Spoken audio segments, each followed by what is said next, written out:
arbitrariness in state action and ensures equality of treatment. It is hereby contended that Section 2G of the ordinance, which defines the couples as legally married man and woman, and Section 2R, which defines the term may intending couple, go against the very nature of this article. The ordinance is violative of Article 14 as it discriminates between people on the basis of marital status, nationality, and sexual orientation without any apparent rational nexus.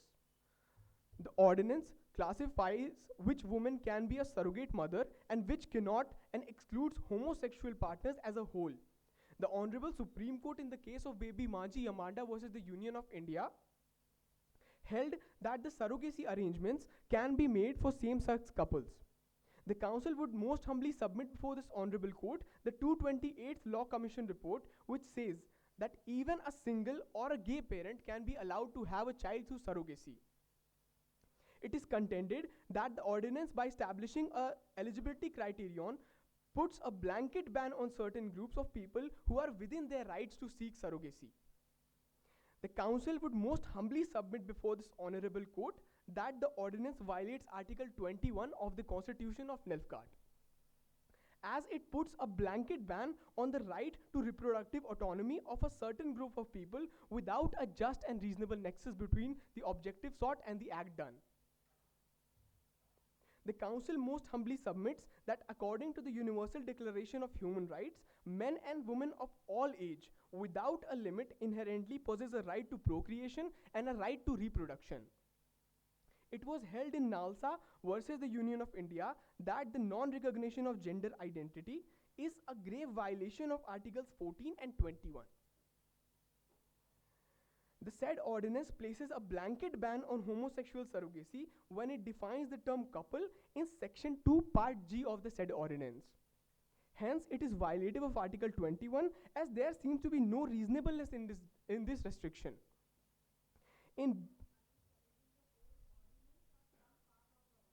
Your Lordship, we are challenging the whole constitutionality of the ordinance itself. Much obliged, Your Lordships. In BK Parth Sarthi versus the Government of Andhra Pradesh, the Honorable Court has agreed with the decision of US Supreme Court in Jack T. Skinner versus the state of Oklahoma, in which the right to reproduction was characterized as one of the basic civil rights and thus has been enshrined under Article 21 of the Union of Nilfgaard. It is hereby contended that the ordinance, by putting a blanket ban on live-in couples, single individuals, and persons from the homosexual community, violates their right to reproductive freedom without any reasonable nexus. The Council most humbly submits that the said ordinance is violative of Article 19(1)(g), in essence, that it puts a restriction on the ability to practice any profession and carry out any occupation without any reasonable nexus to the objective of curbing the exploitation of women. It is contended that altogether banning a profession, that of being a surrogate mother for monetary compensation, is an extreme step and has no reasonable nexus with the objective of protecting the said woman from exploitation. But the ordinance goes on to strip such women of their livelihood, which violates their right enshrined under Article 19(1)(g).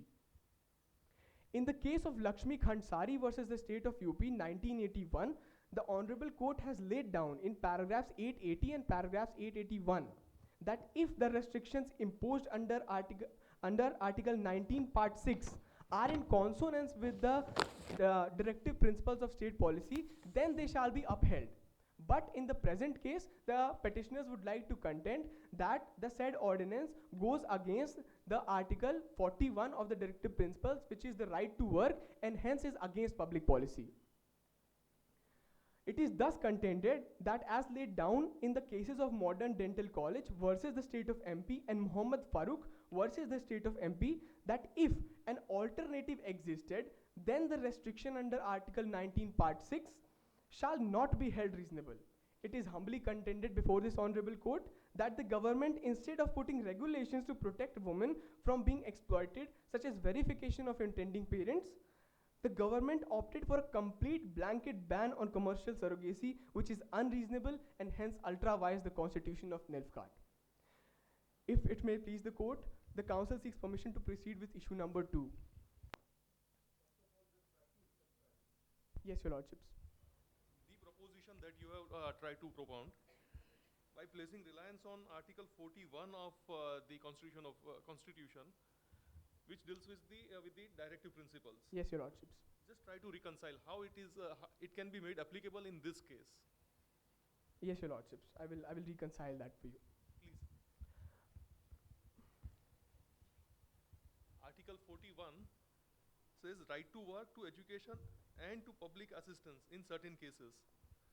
Yes, Your And Lordships. it is not enforceable by the provisions of law.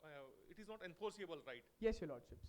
It is not enforceable, but as laid down in the case of Lakshmi Khansari by the Honorable Court, if I will reiterate for Your Lordships, in the case of Lakshmi Khansari versus the state of UP, the Honorable Court laid down that if the restrictions imposed under Article 19 Part 6 are in consonance with the directive principles, then they shall be upheld. Whereas the petitioners are contending that the restrictions imposed in this case are not in consonance with the directive principles and hence should be held unreasonable. Okay. You may proceed. Much obliged, Your Lordships. The Council shall begin with the submissions of issue number 2. Much obliged, Your Lordships. It is most humbly submitted before this Honorable Court that the writ of habeas corpus thus filed is maintainable and that the custody of the child with the surrogate mother is illegal in nature. The Council shall read paragraph number 50 of the said ordinance in question. Paragraph 50 of the said ordinance says, subject to the provisions of this Act, there shall be provided a gestation period of 10 months from the date of coming into force of this Act to the existing surrogate mothers to protect their well-being. It is contended that as given in the fact sheet, part 5 of the fact sheet,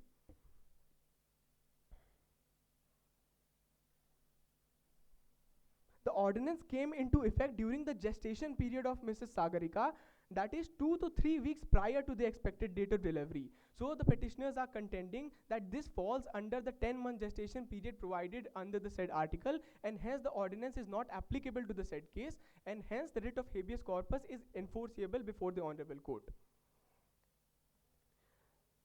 The Council shall most humbly submit before this Honorable Court that as laid down in Nilanjan Bhattacharya versus the state of Karnataka in 2020, the Apex Court held that the most important contention while issuing a writ for custody of a minor is the minor's well-being. It is most humbly submitted to this court that in the present case, the well-being of the minor is with the intending parents because the surrogate mother is illiterate and is not financially suitable to take care of the said child. Yes, Your Lordship. Is the surrogate mother not a natural guardian? Can she not take care of the child? What you are submitting is that the writ which is filed, this is just a query to you. Yes, Your Lordship. Whether the couple is more capable of well-being of the child. Yes, Your Lordship, that is what we are contending Yes. here. So my query is that the mother who has given the birth, surrogate, Yes, Your Lordship. she is a natural guardian of that child. Your Lordship, the petitioner would like to contend that as given in the guidelines for ART clinics by ICMR, which is a government institution, the guidelines have been provided that even if first I would like to clarify on the point raised by your ladyship. No, I will just rephrase my question to you. Yes, Your Lord. This is a writ of habeas corpus. Yes, Your Lordship. So a habeas corpus writ would lie Yes, Your Lordship. when the corpus is in illegal custody, illegal detention. Yes, Your Lordship. So can we say that the corpus is under illegal detention or illegal custody when the mother is a natural guardian, Yes, Your surrogate Lordship. mother? Yes, Your Lordship. That is what my query is. Much obliged, Your Lordships. As mentioned in our written memorial, guidelines for ART clinics by ICMR in point number 3.10.1, 3.16.1 and 3.5.4, it clearly states that the surrogate mother shall not be the legal mother and the birth certificate shall be in the name of the genetic parents. Hence, as per the above guidelines, it is contended that the legal guardians of the said child born out of surrogacy will be the intending parents and not the surrogate mother. Much obliged, Your Lordship. It is also hereby contended that the secondary recourse of arbitration, as has been said, that it is applicable in the present case. The petitioners contend that it is not applicable, as laid down in the case of Booz Allen and Hamilton versus SBI Home Finance Limited, which states that certain forms of disputes are non-arbitrable in nature. The para number 21 of the said judgment clearly states that the matters of child custody shall be rendered non-arbitrable. The council shall reinforce the said argument by quoting that the non-arbitrability of child custody matters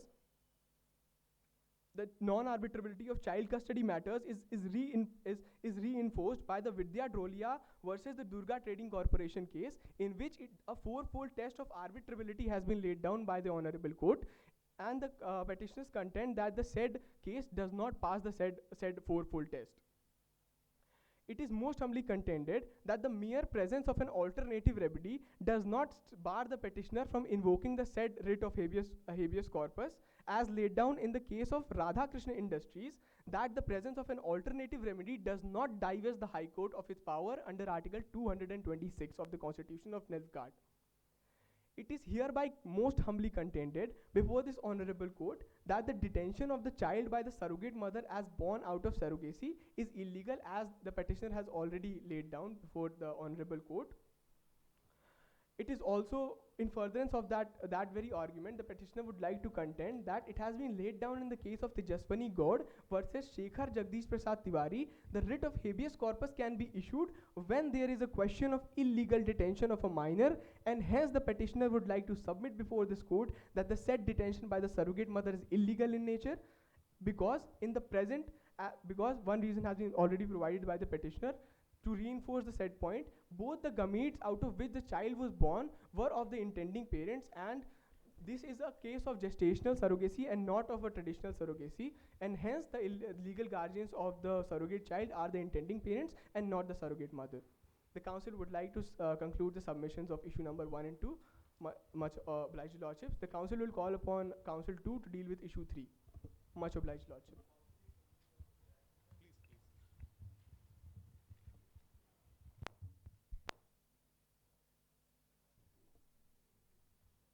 Much obliged, Your Lordships. May it please the Honorable Court, I am the second counsel appearing on behalf of the petitioners in the case of Hatta Clinic and others versus the Union of Nilfgaard. For the next 10 minutes, I would be trying to assist the Honorable Bench with petitioner's side of the third issue. The co-counsel shall be presenting his arguments on the submission that Surrogacy Regulation Ordinance 2019 is exclusionary in nature. For the sake of convenience, this particular issue is being dealt in two limbs. If there are no preliminary questions of Your Lordships, the council may proceed with the first submission. Much obliged, Your Lordships. Your Lordships, the council contends that the ordinance violates Article 15, Clause 1 of the Constitution of Nilfgaard. If Your Lordships may allow me to quote the exact definition. The state shall not discriminate against any citizen on ground only on religion, race, caste, sex, place of birth, or any of them. It is, Your Lordships may refer to para 60 of the memorial. It is an established law in the case of NAS Foundation versus Government of NCT Delhi 2009 that the term sex in Article 15 includes sexual orientation in it. It will be discriminative and violative of Article 15 against homosexual couples if the legislation and personal laws prohibit them based on their sexual orientation. Furthermore, in the case of Navtej Singh Johar versus Union of India 2018, the Honorable Supreme Court moved from the narrow view and held that any ground of discrimination, whether direct or indirect, as in the case of this ordinance, which is founded on a particular understanding of the role of sex, constitutes discrimination under Article 15. This way, the Supreme Court expanded the prohibition on ground of discrimination. Your Lordships, the Council humbly submits that the inclusion of the word marriage in the section 4C2 of the ordinance, of the said ordinance, exploits the lacunae in the jurisprudence, as there is no law still that legally sanctions the same-sex marriages in the Constitution of Nilfgaard. Hence, the ordinance is dealing with a subject on which the existing legislature is silent. Gay couples like Mr. Rajiv and Mr. Rhythm, as mentioned in the facts of the case, even if they want to have a surrogate child, they cannot have it since they are not under the ambit of section 4C2 and cannot register marriage, which is one of the requisites to take the benefit of the said ordinance. Thus, to summarize, your lordships, the council humbly submits that when a particular statute seeks to differentiate among individuals based on grounds of this article to adjudicate the validity of the legislation, a distinction has to be drawn between the object underlying of the impunged act, and the act may be good and the manner adopted therein, but the object underlying the act, but its validity has to be judged by the method of its operation and effect on the fundamental rights involved. Thus it is contended that sexual orientation on grounds analogous to sex mentioned under section 15 clause 1 of the Constitution and discrimination based on sexual orientation is not permitted under the same. If your lordships have no preliminary questions, the council would like to proceed with the second limb of the issue. See, this is something other than what you are arguing. It's common knowledge, like a child would need a father and a mother. The role of both are different. Yes, your lordship. Mother is a nurturer, father is a provider. So, allowing same-sex couple to have a child, my question is that is it beneficial to the child? And like you are arguing, if I am not mistaken, if you are arguing that this ordinance should not be applicable to the same sex. Your ladyship, I am arguing that the section 14C2 by including the word marriage, when the existing legislature is silent on one aspect of same-sex marriage, and thereby it automatically excludes a class of people from taking the benefit of this ordinance, and hence this is exclusionary in nature. So, if the same-sex marriage,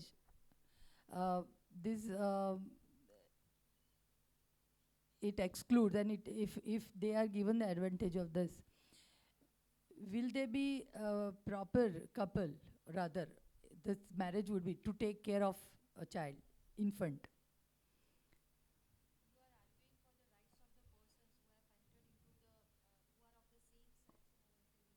Indeed, your lordship.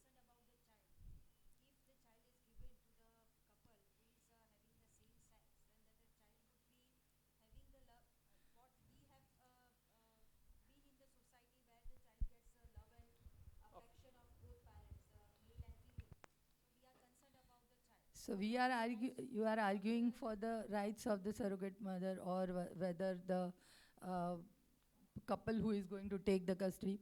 But we are on the ground that fact that whether the child would have any benefits if it's given to the same-sex marriage. Indeed, your lordships, I would be answering to your queries. The council would like to say that that the jurisprudence of the right to marry under Article 21 is given, and hence we cannot discriminate on the basis of one of our citizens' right to marry. Other than that, on the taking care of the child, if we discriminate based on if a male or female can provide a child for a better for better or worse, we are violating the Constitution itself, Article 14, that we are not equating male and female. Much obliged, your lordships. If your lordships have no preliminary questions, the council would like to proceed with the second limb of the issue. Your lordships, the council submits that when section 4C2 is read with the current interpretation of the sections in Hindu Marriage Act and Special Marriage Act, in which the status of same-sex marriage is not explicitly recognized, it becomes exclusionary in nature. By mandating marriage under section 4C2 of the ordinance and not recognizing same-sex marriage at the same time, the ordinance is violating right to marriage for people belonging to the LGBT community under Article 21.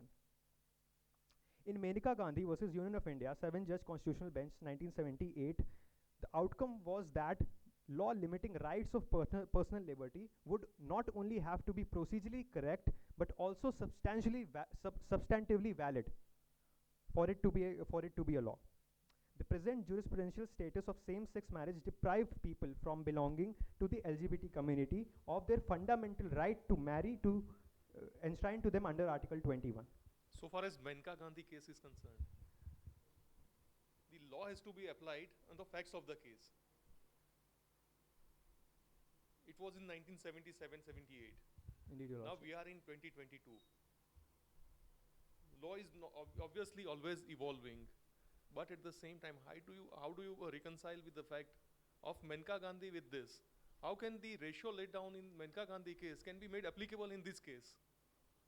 Your Lordships, Reason being that there is a social taboo applied to the this same-sex marriage or LGBTQ, whatever the relationships are there. So how do you reconcile with that proposition? And how can you apply the law laid down by the Honorable Supreme Court in case of Menka Gandhi? Your Lordships, it was a substantive judgment, and I do understand it was a substantive judgment, but it has to be applied in the facts of the case. Your Lordships, in Menka Gandhi, the due process of law was Apparently, it is too ambitious and proposition, but at the same time, how do you reconcile with the facts of this case? Your Lordships, as we know that the personal laws in existing legislature are not explicitly recognizing the same-sex marriage. That's why in Menka Gandhi, the bounds of the due process of law was examined. And in that context, the council is presenting Menka Gandhi. Much obliged, Your Lordships. Your Lordships, in the Shafin Jahan case, I would like to quote Justice Deepak Mishra that the societal values and morals have their space, but they are not above the constitutionally guaranteed freedom. Your Lordships, due to the paucity of time, if I may be allowed to recite the prayer. Please. Much obliged, Your Lordships. Wherefore, in the lights of the given facts stated and arguments advanced and authorities cited, it is most humbly prayed before the Honorable Supreme Court of Nilgard that it may be graciously pleased to adjudge and declare that the provisions of the Surrogacy Regulation Ordinance 2019 ultra-vires the Constitution of Nilgard and hence should be struck down. That the provisions of the Surrogacy Regulation Ordinance 2019 are exclusionary in nature, which violates the basic principle of the said Constitution and hence non-maintainable. That the writ petition of habeas corpus humbly submitted before the Honorable Supreme Court of Kimanu is maintainable and hence furnish the rights of the child back to the intending parents, and or pass any other order or direction that it may deem fit in the best interest of justice, fairness, equality, and good conscience, all of which is most humbly prayed. For this act of kindness, the petitioners are duly bound and shall ever pray. It was an honor arguing before the bench. Much obliged, Your Lordships.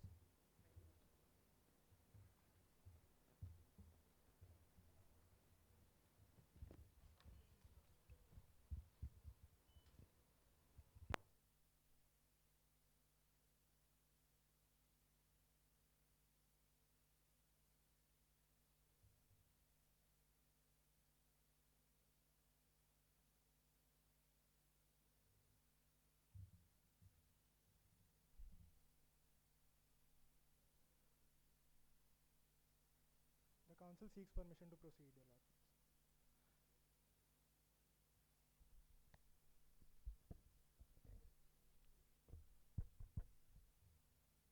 The council seeks permission to proceed, Your Lordships.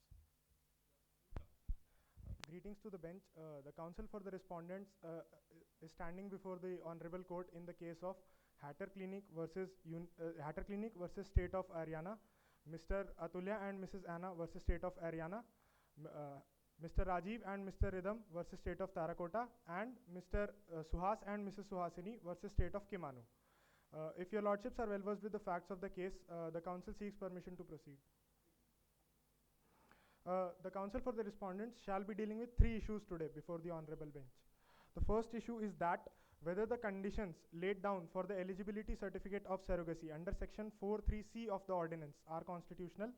Secondly, whether a blanket ban on commercial surrogacy violates article 19(1)(g). And thirdly, whether the writ petition of habeas corpus present before the honorable court today is maintainable and the custody of the child should be given to the intending parents. If your lordships have no preliminary questions, the council seeks permission to proceed with the first issue. Your lordships, the first issue before the honorable bench today is that whether the conditions laid down for eligibility certificate of surrogacy in section 4.3c of the ordinance is constitutional. The council most humbly submits before the honorable court that the provisions of section 4.3c and 4.3b are constitutional in nature, and the council will be basing its argument on three premises. Firstly, that the conditions provided in the ordinance are not violative of Article 14. Secondly, that the conditions provided in the ordinance are not violative of Article 21.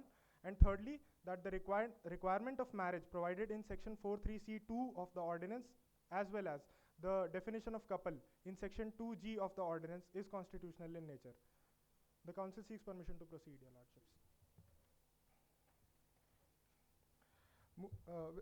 Starting the first premise, the council most humbly submits before the honorable bench that the conditions provided in the ordinance for the eligibility certificate that has to be obtained from the district medical board by the intending couple are not violative of Article 14 of the Constitution, because the classification done in this particular legislation is reasonable and non-arbitrary. The council would submit its arguments on the basis of the twin test laid down in State of West Bengal versus Anwar Ali Sarkar case, in which the apex court held that for a classification to be reasonable, the classification has to satisfy two main criterions. The first one being that the classification should have an intelligible differentia on which the classification is done, and secondly, that the intelligible differentia in the classification should have a rational nexus with the objectives that are sought to be achieved through the legislation.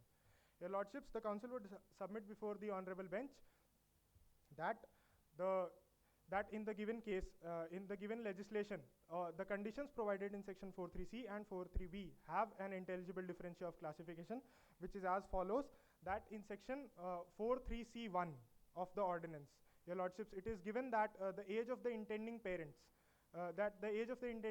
is a criteria for eligibility to have an eligibility certificate for surrogacy.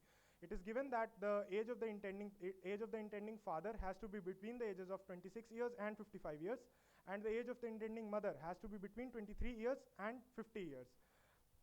The condition is given that when parents are allowed to go through the procedure of surrogacy, they should show that they are legally, physically, mentally, and financially capable of catering to the biological, social, and financial needs of the child that is born through surrogacy, and thus these conditions are necessary for parents to satisfy before they apply for the procedure of surrogacy and have a child through the procedure of surrogacy, your lordships. Moving on, the second. So far as the age criteria is concerned, Your lordship, of a lady or a man, that is, cap is given at, for the lady it would be 50, and for male it would be 55. your lordships. Where is the rationale for, and how do you, justify that capping the, age criteria at 50 or 55? Reason is, there are cases, reported judgments also, to the effect that, after the death of the male child or the only child, the Supreme Court has even permitted the surrogacy also. But in that case, if somebody, a lady's son dies at the age of, and at that time she is around 55, Your lordships. and she would like to go for, another child, and because of certain, medical reasons, because of some, surgical procedure, she is unable to, reproduce. Then in that case, she may, go for surrogacy also. Then how do you justify, the age criteria at the age of 50 or 55 respectively? Your lordships, in the female biological cycle, there's a concept of menopause, and after a certain age, a female is anyways not able to reproduce through natural means. That is why. What is the justification for this?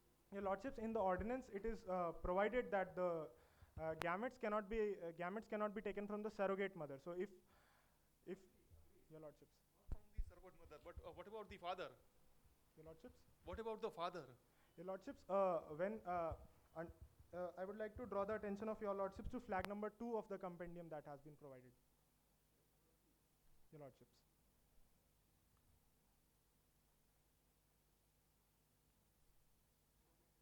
Your lordships, in point 2.2 and point 3.8, as well as in flag number 1,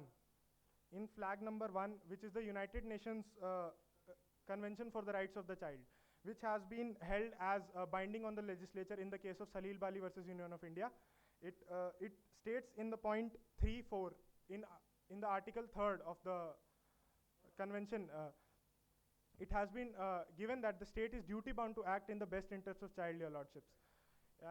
Considering the best interest of the child, your lordships, the legislature had to draw a line where the parents are deemed to be, where the parents, there has to be a classification of who shall be allowed to go for the procedure of surrogacy and have a child. If anyone and everyone is allowed to have a procedure of the child, your lordships, this is a reasonable restriction, and if anyone and everyone is allowed to have a child through a procedure of surrogacy, that will not be in the best interest of child, your lordships.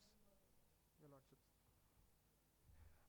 The council would like to move on to the next submission, which is that the condition on citizenship provided in section 4.3c3 of the ordinance is reasonable. It is submitted before the honorable court that there have been incidents as mentioned in the 102nd report of the Parliamentary Standing Committee of Health and Family Welfare, which has been given in the compendium in flag 4, your lordships. In flag 4, there are incidents mentioned where couples from foreign jurisdictions have came to our country and have engaged a surrogate mother and then have abandoned the child. And also there are cases like the case of PM versus CM given in flag 5 of the Constitution, where the surrogate mother has refused to. Your lordship. Intending parents have left the child. Your lordship. Which case you are referring to?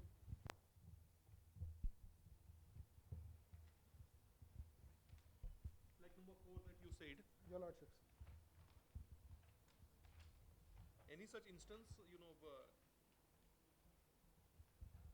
Your lordships, the council would like to draw the kind attention of your lordships to point 5 of the annexure given in 102nd report. No, yes, exactly. The Your lordships. court case is surrogacy in India. That is what flag number 4, second page says. And out of Your lordships, flag number 2. You have given number of instances in all 7 in nature, total 7. In which case the parents, the biological parents have left the child? In point number 2 and point number 5, your lordships. Point number 2 is about a couple from Germany, and point number 5 is about a couple from Australia, your lordships. Your lordships.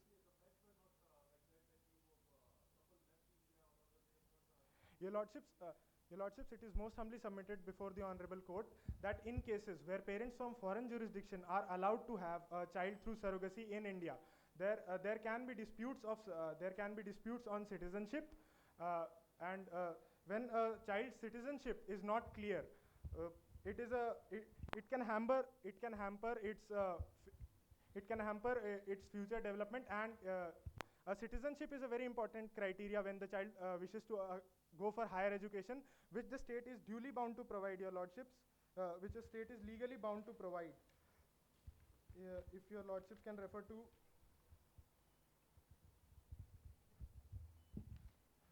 flag number 1, your lordships.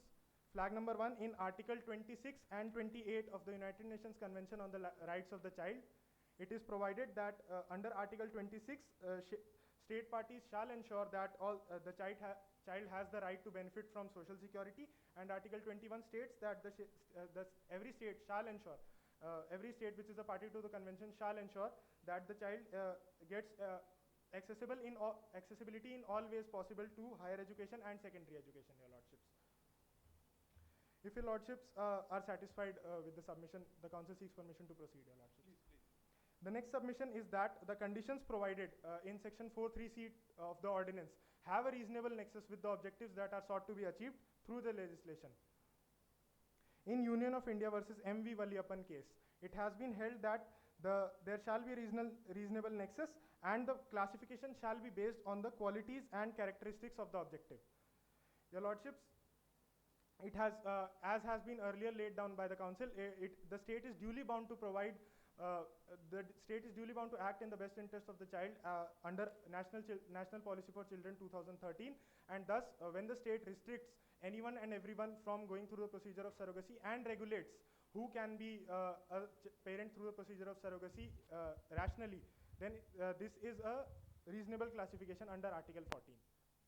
Your Lordships, the Council seeks permission to proceed to the next issue.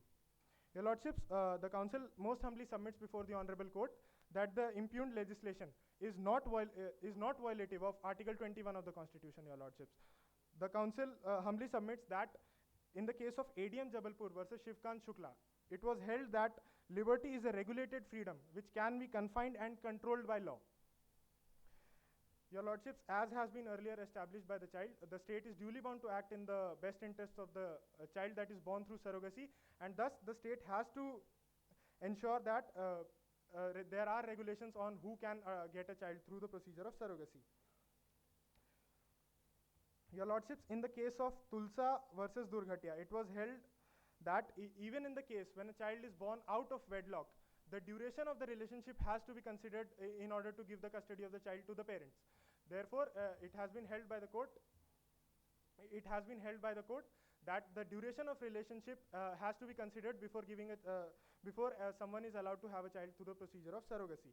Your Lordships, Section 3(4) of Juvenile Justice Act 2015 mandates that all agencies should base their decisions in respect of the child on the primary consideration that they are in the best interest of the child and to help the child to develop to full potential, Your Lordships.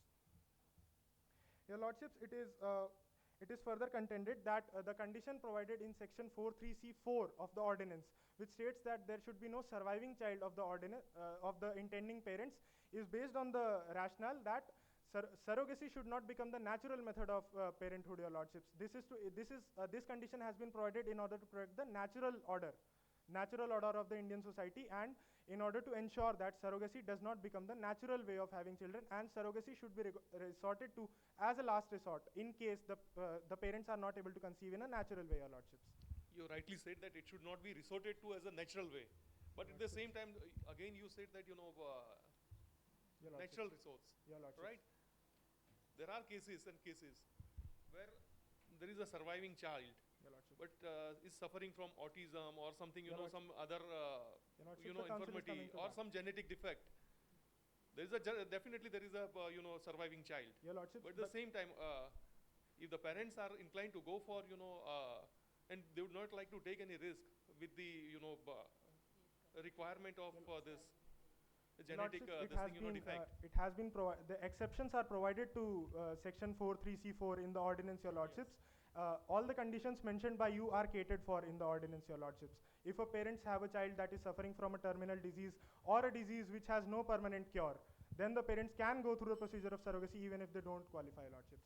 The Council seeks an extension of 2 minutes for the last submission, Your Lordships. Please. Your Lordships, the last submission of the Council for the respondent shall be that the provisions of the ordinance are reasonable and not exclusionary in nature. The first premise of the argument is that the Council for the petitioners have talked about Article 15 and how it prohibits discrimination on the ground of gender. But in the judgment of Air India versus Nargesh Mirza, it has been held that Article 15 and 16 prohibit discrimination only on the ground of sex alone and not on the ground of sex coupled with other circumstances. This view of the Apex Court was approved further in the case of Yusuf Abdul Aziz versus State of Bombay, Your Lordships. Here, the state has not discrimination on the ground of gender only. The state has acted in the best interest of the child, Your Lordships. The other conditions mentioned in the ordinance are essential, as has been established by the Council for the Respondents, to ensure the best interest of child principle, which has been mentioned in Section 3(4) of Juvenile Justice Act 2015, Your Lordships. Further, the Council would like to submit that on the point that exclusion of LGBTQIA community people is present in the ordinance, the Council would like to seek the kind attention of Your Lordships to flag 6 of the compendium that has been provided. There is a research on new family structures which had 15,000 respondents with a significant number of children who had parents from the LGBTQ community. It was found in the research which has been done by the University of Austin in Texas by a reputed expert of same-sex relationships who has conducted many research in this field. It was held that, Your Lordships, the last submission. Your Lordships, it was held that when children who had parents in same-sex relationships, they fared worse on 24 of the 40 40 matrices of social and educational criteria, your lordships. If your lordships are satisfied with the submissions of the council seeks permission to invite his co-counsel to present the further Please, submissions. please. It was an honor arguing before your bench, your lordships. Please.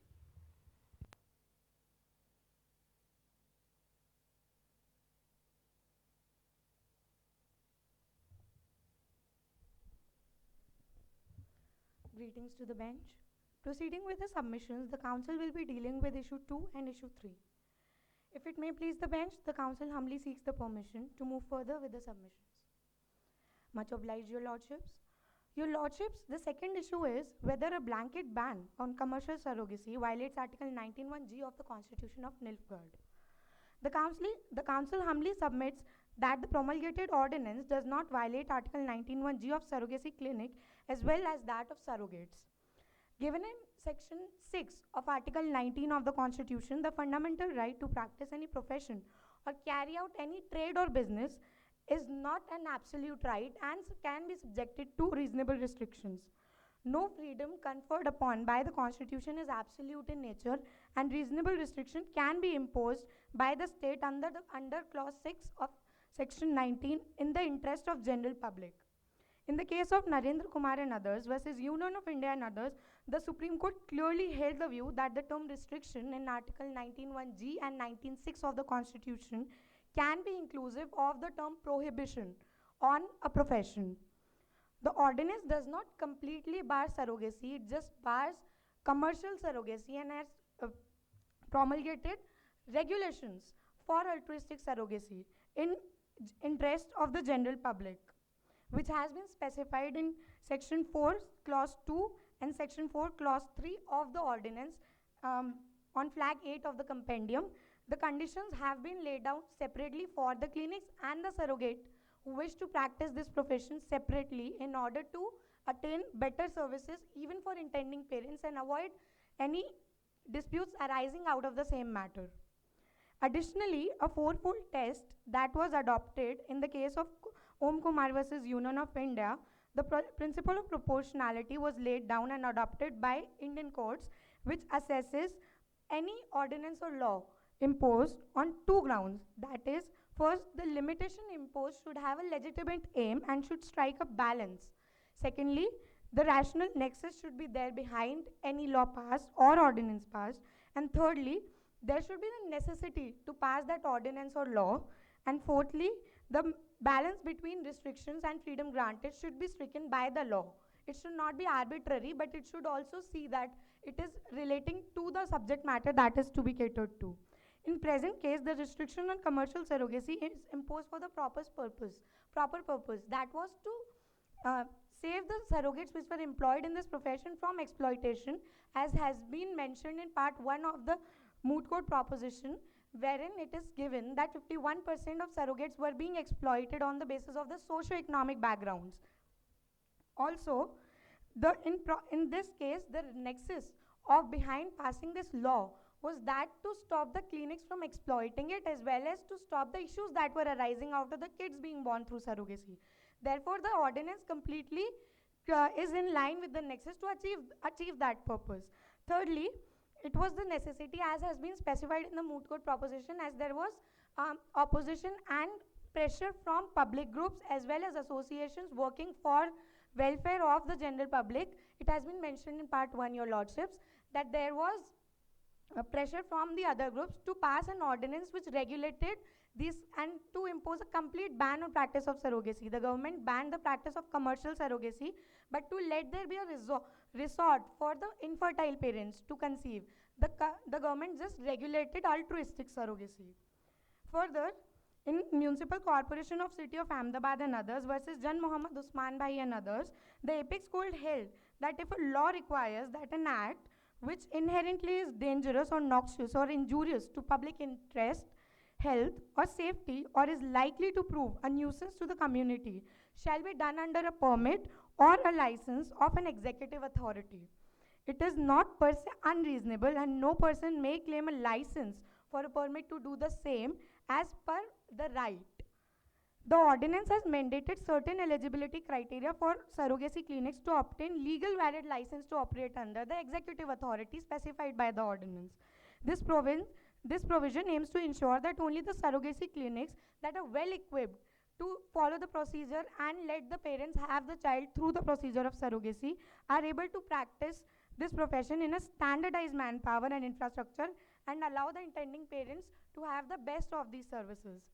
Furthermore, as clarified by the matrix of the fact that 51% of the surrogates' mother were not being adequately remunerated for the same, to regulate this and help them to have an equal standing, to be not a disadvantaged party in the bargain, Section 6 of the ordinance clearly specifies that the written consent of the surrogate is mandated, which therefore also includes that all the conditions and after effect of the contract which she is entering into has to be communicated to her properly in order so that she knows what she is entering into. Therefore, she is not exploited in the terms that the contract doesn't specify the condition for which she is agreeing to. It is therefore established that the ordinance was promulgated in the best interest of the public at large. It is to regulate the standards for the clinics and ensure better services for the intending parents, keeping in mind to safeguard the interests of the surrogates as well as surrogacy clinics. It is therefore humbly submitted before the Honorable Court. The restriction imposed by the ordinance are not unproportional in nature and are not arbitrary or unreasonable in nature. The ordinance promulgated is in the best interest of public, including clinics and surrogates, and the ordinance therefore does not violate Article 19(1)(g) of the Constitution of Nilfgaard. If your lordships are content with the arguments, the council humbly seeks permission to move further with the next issue. Much obliged, your lordships. Your lordships, the third issue is whether the writ petition of habeas corpus is maintainable by the intending parents and the intending parents shall get the custody of the child born through the surrogacy contract which they entered into or not. The council will support its argument on three premises. Firstly, the subject matter of surrogacy is arbitrable due to having a valid arbitration clause specified in the contract. Secondly, the judicial intervention in present case should be limited and restrictive in nature. And thirdly, the surrogate should be allowed to keep the child and the custody of the child shall not go to the petitioner. Proceeding with the first argument, in the case of Booz Allen and Hamilton Incorporation versus SBI Home Finance Limited and others, the judges may refer to page 29, para 56 of the memorial on behalf of respondents. It is clearly stated that Supreme Court defined... Just a minute. Yes, sir. Here you say that the petitioner, that is the couple, they do not have a locus standi. How do you explain that? Since there was an agreement between the surrogate mother and the petitioner, intending parents, couple. So, how do you explain that they don't have a locus standi? Your Lordship, the Council was about to deal with it in the further issues. Coming to the first submission, continuing, that the Supreme Court held that it was the matters involving questions to right in personam. That was the rights against specific parties as in case of contracts. The subject matter will consider to be arbitrable, clearly held by the Supreme Court. It is well established by the fact that surrogacy contract which was formed between the parties contained an inclusive arbitration clause which clearly stated, the judges may refer to part flag 9 of the companion provided, part 5, para 13 of the moot proposition, wherein it is clearly stated that disputes arising out of surrogacy contract shall be settled by the sole arbitral tribunal of Mr. Aman and as per the Arbitration Conciliation Act of 1996. Therefore, the arbitration clause specified in the surrogacy contract is inclusive and valid, which was signed by both the parties.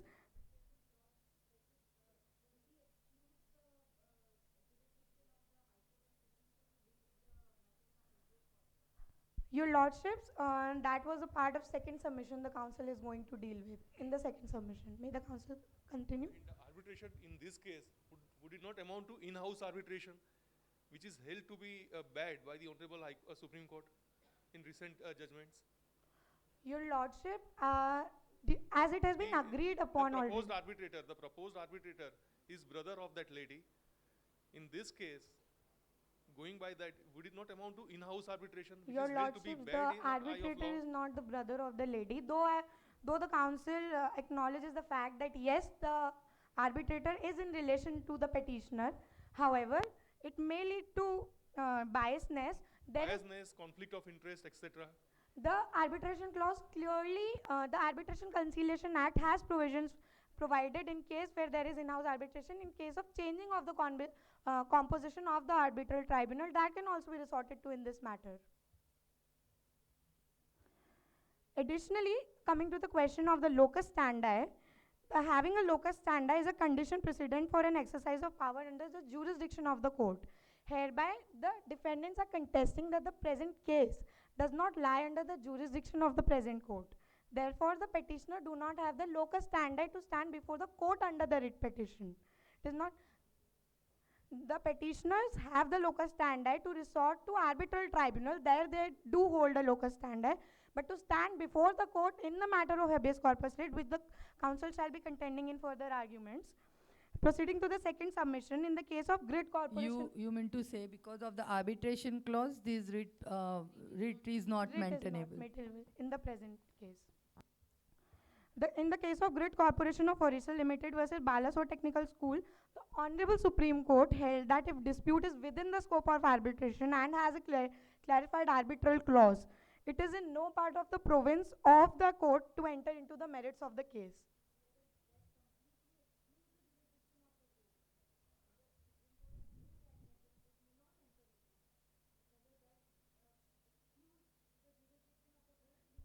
In case a right in rem would have been exploited, the court would have had the jurisdiction under the said writ. But here the right violated is right in personam. That is, the right violated is against a particular party. The violated right is a dispute is because arising out of the dispute relating to contract. Therefore, the scope of jurisdiction under Article 32 and 139A, under which the writ has been transferred, does not hold. Moving further, the petitioner 4 would like to contend that in Section 10 of Contract Act 1872, it is specified that while entering into a contract, there shall be consensus ad idem. That is, both the parties shall be agreeing to the conditions of the contract in same manner. Referring to Part 5, Para 12 of the Moot Proposition, it is clearly stated that the surrogate was uneducated, and it is nowhere clarified that she was completely explained the conditions of the contract she was adding into. Therefore, it is very well the consent of the surrogates can. The counsel humbly seeks extension of 2 minutes. Thank you, Your Lordships. Therefore, the counsel is contending that the consent of the surrogate can also be questioned on Section 16 of the Contract Act 1872, Flag 7 of the Compendium, wherein it defines undue influence, wherein it is stated that if a party is in a clear relationship where they can dominate the consent of other party, as it is clearly established by the fact that Mr. Raman had an employer-employee relationship with the husband of the surrogates. So there is a clear fact that the consent of the surrogate can be well manipulated while entering into the contract. Also, in Central Inland Water Transportation Corporation Limited versus Brojonath Ganguly, the court clearly stated that a contract which was entered between parties who are not at the same footing in the bargain power will not be enforced by the court. Therefore, it is humbly submitted before the Honorable Court that according to the matrix of the fact, the surrogate was clearly the disadvantaged party. Therefore, the contention should be taken into regard as to the consent of the surrogate was free or not, and the custody should not directly be transferred to the petitioners. If Your Lordships are content with the arguments, the counsel seeks permission to proceed with the prayer. Much obliged, Your Lordships. Wherefore, in the light of facts presented, issues raised, arguments advanced, and authorities cited, the counsel on behalf of defendant humbly pray before this honorable court that it may be pleased to adjudge and declare that the blanket ban on commercial surrogacy is not violative of fundamental rights as enshrined in the Constitution of Nilfgaard. Therefore, the ordinance is constitutionally valid. The provisions of Section 43C of the Surrogacy Arrangement Ordinance 2019 are valid, and the surrogacy as an arbitrable subject, therefore the arbitration clause in the contract shall be held valid, and the writ petition shall not be held maintainable, and the custody of the child born through such contract should not go to petitioner 4 or pass any other order that the court may deem fit in the light of equity, justice, and good conscience. And for this act of kindness, Your Lordships, The respondents shall as duty bound ever pray. Thank you, Your Lordships. It was an honor arguing before the bench.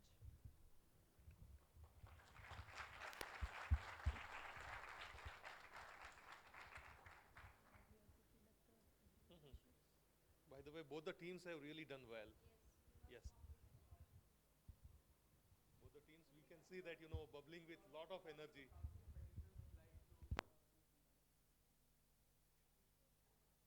We have shortage of time. But both the teams have really played well beyond the expectations. And it's really, it's tough for us to. Would Yes. be who outperform which team? It is difficult to judge. But anyway, both of you done well. Yes. Yeah. Very well prepared and very thorough. And I must say that the queries put by all the three of us have been very adequately answered ex tempo. So, good job.